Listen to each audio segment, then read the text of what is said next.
Hey everyone, and welcome back to another episode of Design and Built. A lot has happened with the car in the past few months, a lot of little time consuming jobs, some of which I filmed, some of which I haven't, but the car is engineered and registered and on the road, which is fantastic news. We'll probably circle back to another build episode or two in a few weeks' time. In this episode though, it's a bit of a change of pace and we're calling this series Designed, Built and Tested. That's because we're testing the rig long term. There's no end date on it. We're just going to keep driving it and enjoying it. To fill you in quickly, we've put about 2,000 Ks on the car so far. Definitely not problem 3, but like I mentioned, we'll get back to that. In this episode, we're getting the car ready for the Ocker 40 Series meet at Rawson, which is the 40 to 60 Series meet. Old cruisers kicking ass, which I'm really looking forward to. So to do that, we're setting the Land Cruiser up for a little bit of camping and touring. Preface this setup, we're going lightweight, we're keeping it really simple. I do plan to build a canopy at some point, but I've spent a long time in the shed on this build and I'm ready to go out and enjoy it.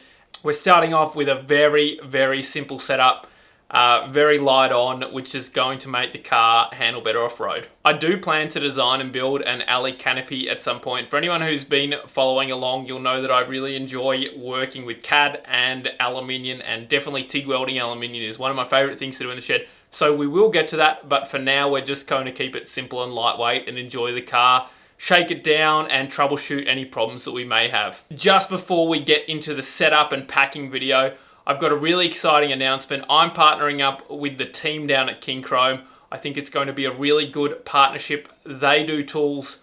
I like tools. I use a lot of tools, so I think it's going to work out really well. I guess one of the cool things that I get to do by partnering up with them is give away tools. In this video, we're giving away 2 of these, which are their 120-piece metric auto toolkits. So I've been using this and I'm really stoked on it. It's really one toolkit to do it all for the car. Limit of 1 per person. So if you want to know how to win one of these, make sure you stick around for the full video and we'll get into the details on how you can win it. Kincrome have sent me a whole bunch of tools and some boxes as well. I'm so grateful for their support. So I'm not going to go through every single tool here. We'll sort of go through it as we use them. Hopefully we don't have to use them all, but if we do, we have them at least. One of the things I'm really pumped on and I was missing, I've just been plugging in a laptop, is my OBD2 scan tool. When you have a modern-ish powertrain with an OBD port, this is a definite must. Now, this is a good one and we can clear the codes if necessary, if it's not a serious one. So I'm really glad I've got this. All right, so what are you up to, mate? We are just drilling in these boxes so they don't go anywhere. So I'm putting 4 bolts in, RTBing them or siliconing them with some washers, bolting it down to the tray so that, yeah, as I said, so they don't go anywhere. And we're going to make sure that it's completely sealed because we're going to the high country this weekend. Plenty of water. Yeah, the rivers are going to be quite high, so we'll get to it.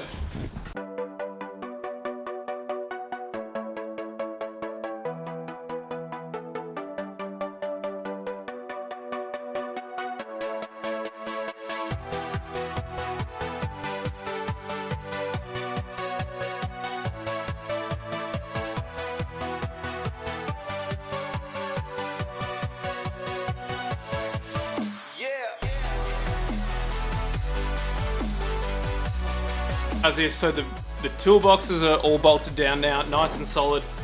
I went at the front of the tray just so we can get all the weight up the front. The tyres also at the front of the tray. I think this is the best for weight distribution. I'm going to flash up a few photos now and hopefully you can see why I went with this layout.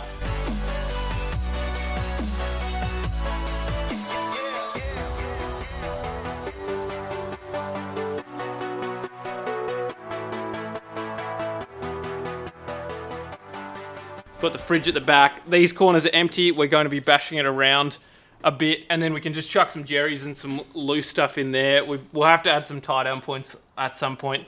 How about the light shining down into the toolbox so we can see what we're getting down there? It's almost as if it were designed and built. Joking, I absolutely fluked that one. Just setting up the fridge sides here. I reckon about that probably far. Yeah, probably that to that one there. The closer it is to the boxes, the better, I reckon. Maybe a bit further. Yeah, like that. That'd be perfect. Yep, happy there.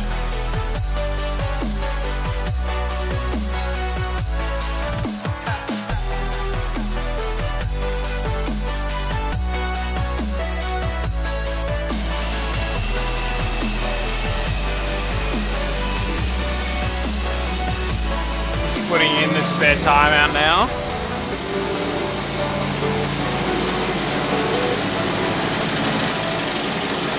So I've put an eyelet down here at the bottom of my tire. It's definitely not the best, and I know.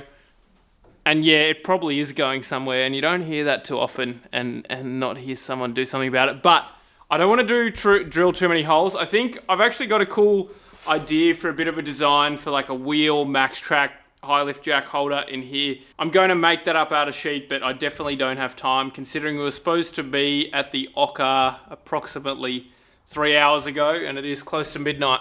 The fridge. So I've got these fridge slides here, and then these tie downs, the non-ratcheting sort, and that's because it's a really short length for a ratchet, and it is a pain. So that's why I've gone with that one. The fridge is plugged in and working, so we do have a dual battery in the cabin, and yeah, which is fantastic. So I do have a fridge this weekend at the very least. Let's quickly run through what tools we're packing for the first trip. We're probably overpacking for this first trip because the car hasn't been off-road yet. It's untested. I don't know what's going to go wrong with it, and I'd rather have more tools than less. So I've got my scan tool here, which is charging. I've got my road set of power tools, the katana stuff. So I've got an impact wrench, a drill, and then another impact gun, an angle grinder. You need one of these, and a work light as well, which will come in really handy if something does go wrong at night. And then I've got a tire pressure gauge, a couple of markers. I've got a multi-tool here. I've got a siphon hose. I've got some impact sockets, and then I've got this really handy tool pouch, and I've got some basic electrical stuff, wire strippers, wire crimpers, some cutting implements, a shifter, and some pry bars as well, and a nice big old flip knife, which is awesome. In this handy pocket, I've got some cable ties, some stainless steel ones, and then some plastic ones as well. So that's pretty nice. I like to be organised, and it's nice to have all this stuff to keep me on track. We've got an array of hammers here. I've got a work light, another big pry bar. Now I've got a Torx set of screwdrivers. I've got a screwdriver Allen key set. Really cool. I think I really would have benefited from these in the past. There's a lot of times where you can't get access to, to use a standard L-shaped Allen key. So really glad I've got these. Some screwdrivers. Got a soldering kit for the road. I've got my multimeter. Got some impact bits, a blowtorch, some grease, and Kincrome makes some cable ties, so I'll probably put some more of them in. And then I've got, battery charger, spare battery. Now this could probably almost cover me for everything, but we're just overpacking as I stated. So there's a 120 piece toolkit. This is the one we're giving away. Hang on to the end of the video for details. We've got a jump starter pack here as well. Hopefully we won't have to use that one. This is just a full set of impact sockets. I think that's it for now, so I'm going to go ahead and put it all into the bags, and then I can put it into the freshly bolted down toolboxes. So there we have it. We got my power tools and then 2 tool bags and some hard cases as well. So as I've mentioned, this is probably overpacking, but I think it's worth it for the first couple of trips just until we do some more development on the car. Okay, so we've got my spares drawer. It's not very full of spares. As you can imagine, the car has taken much longer than expected, as per usual. So there are a heap of spares that I want to get for the front swivel hubs and that sort of stuff, and that will eventually fill this drawer, but for now, this will have to do, and everything's pretty fresh, so hopefully we don't break anything, but I'm sure you'll hear about it if we do. Gas bottle, winch rope. I've got my Kincrome and katana tool kit on this side. We're traveling really light this trip. Haven't really given much thought to the camping gear, and that's because we have been on a time crunch. So we've got a couple of swags. We've got the Hyperflame, which is one of the hottest gas stoves known to man, and I'm not just saying that. A couple of camp chairs, oil coolant, water, ground mat, first aid. Got some very basic utensils, a bowl, a cup, and a pan, and that is literally it for this trip. So we're very light on. Okay, so we've got box number 1 full of tools and a little bit of camping stuff as well. The stove, winch rope, gas bottle, so we can close that one up now. And the good thing about these boxes is they are lockable, which is great. And then box number 2, I've just jammed some chairs at the bottom. I probably didn't have to.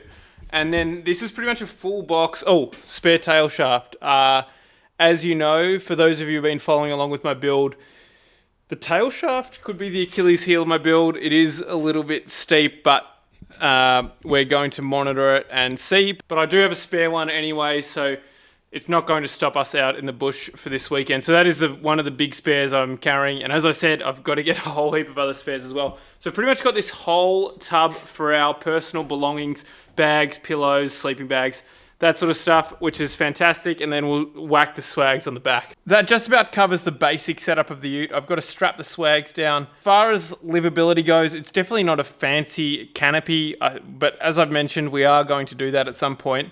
But I could definitely live out of this setup, I reckon, for a couple of weeks, maybe a month. Maybe I'm lacking some creature comforts, but at least it's nice and light, which I really wanted, especially around Vic on the harder tracks. Can still get at least the basics in there and enough to live off the road for a long time. And maybe towards the back end of the year, if all things go to plan with a car and a whole bunch of other things as well, I might just go ahead and do that. I'm about to tie down the swags, and then this will be the last time you see the car in this nicer condition. It's sad to say, it's bittersweet rather, that it's going to go off-road, it's going to get dirty, it's going to get muddy, it's going to get a little bit beaten up, but that's what it was built for. So I'm really excited. I'm a little bit sad because I love the cleanliness of the car at the moment. But there's no point in owning a car like this if you're not going to use it off-road, I don't think so. I mean, each to their own. Everyone has differing opinions, but I cannot wait to use it off-road. Now for the moment you've all been waiting for. Kincrome are giving me 2 of these portable toolkits to give away. All you need to do to win one of these portable toolkits is comment Kincrome below and subscribe to the Kincrome YouTube channel. We'll pick 2 lucky winners and send the toolkits out in a couple of weeks. Hope you enjoyed that video overrun. As I said, it is a very basic setup, but you don't need much to get out in the bush and enjoy it. If you like this content, don't forget to hit like and subscribe, and make sure you turn notifications on for the next video, because we're taking my shed-built jalopy out in the bush for the first time. Cheers.